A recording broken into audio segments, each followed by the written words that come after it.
Hello, Internet world. Hi, YouTube. I'm Carpo, and I'm going to make a guitar. Why am I telling you this? Because I want to inspire you to make your guitar, whatever it might be. Once in a while, I just get the right inspiration, and I have not had it the last couple of years. Honestly, it's been like 5 years. I need to give you a backstory, but first I'm going to explain where I'm coming from here. My good friend Kevin, he called the other day and said, "Man, I really want to build a guitar. I haven't, I've never built one, and I think I can do it. I've been watching these videos." And there was a time when I went back and watched these videos too.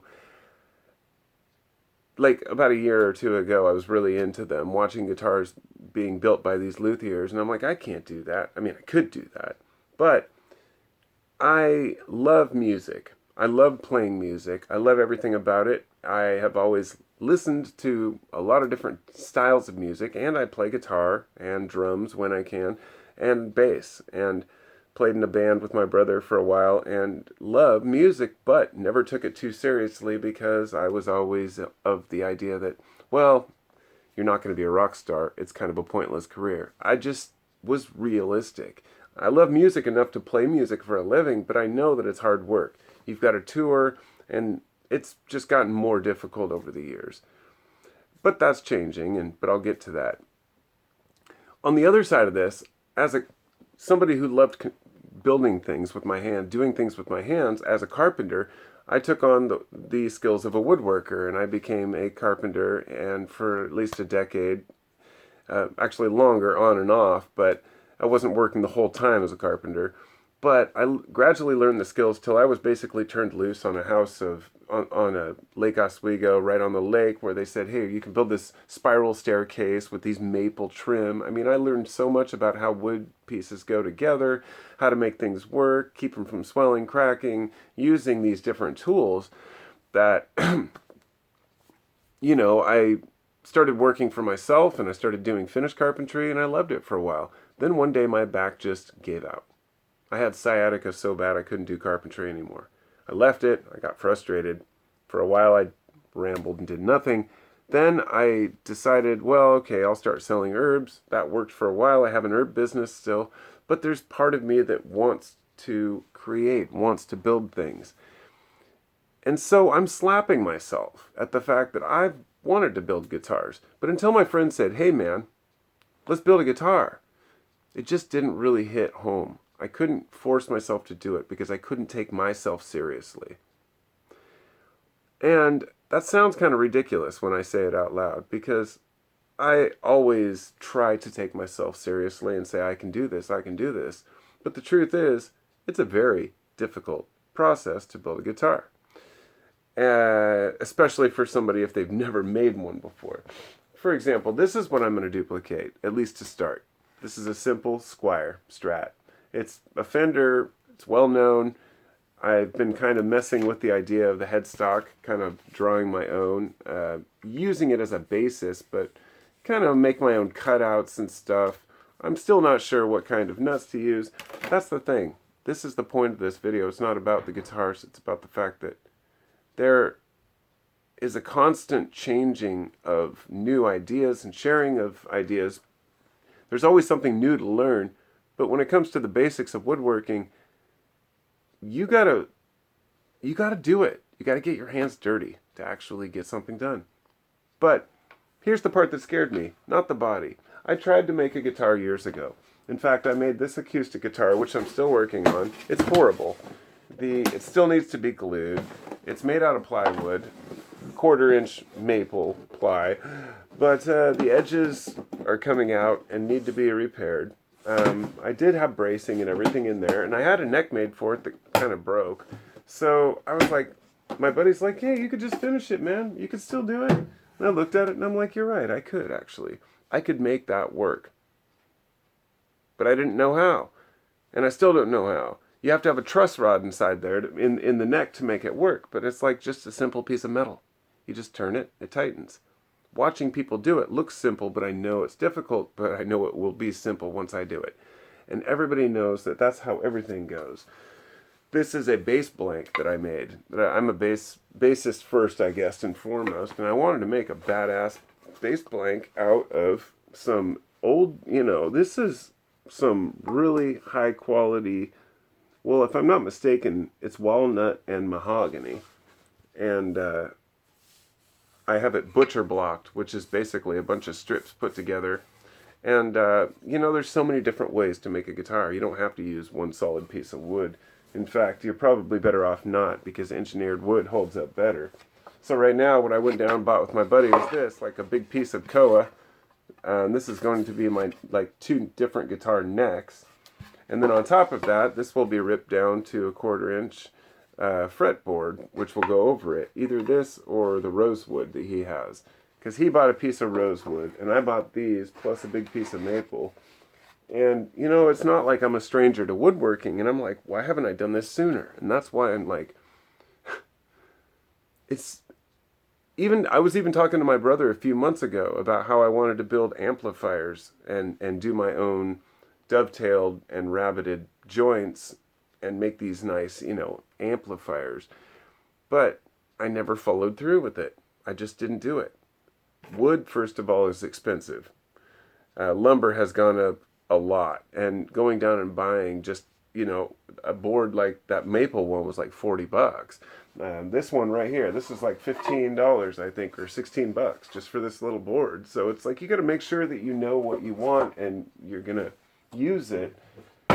These were these benches I was making, and my intention was to sell them. I actually had like a dozen made, and these are made out of, this particular one's made out of a wood called Padouk, Padouk.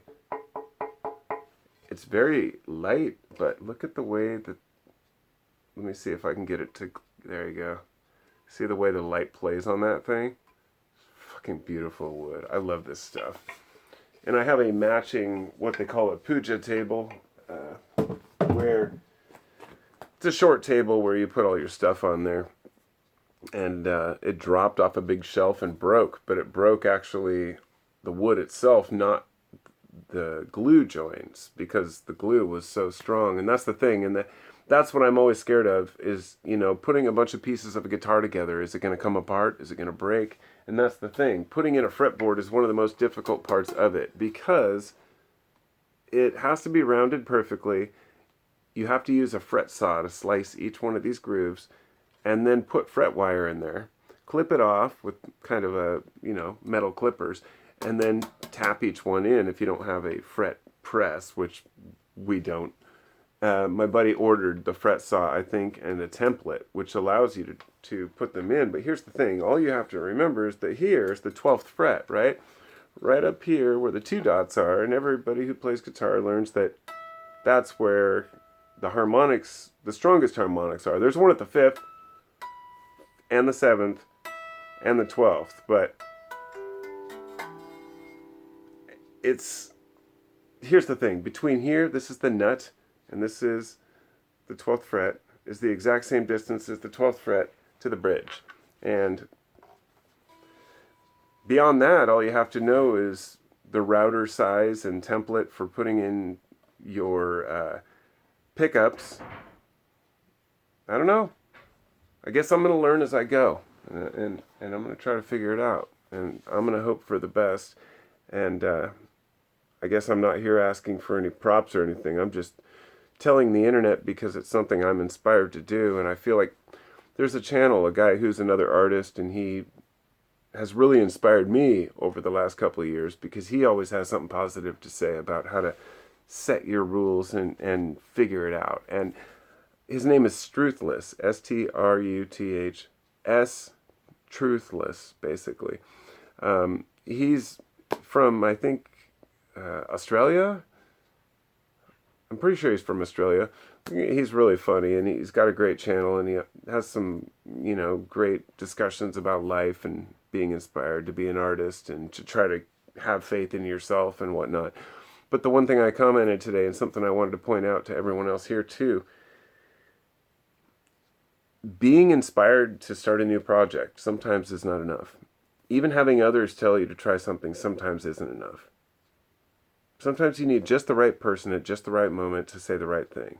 That's how it was with my buddy Kevin. There's another aspect of this with with the fact that he's a carpenter, so he understands this. He's in the same boat. He wants to do something, and he said, literally, he sent me a text saying, well, this is great. Now I don't have to mess up my back and my body, or go to job site, but I want to still work with wood and work in a capacity where I feel confident.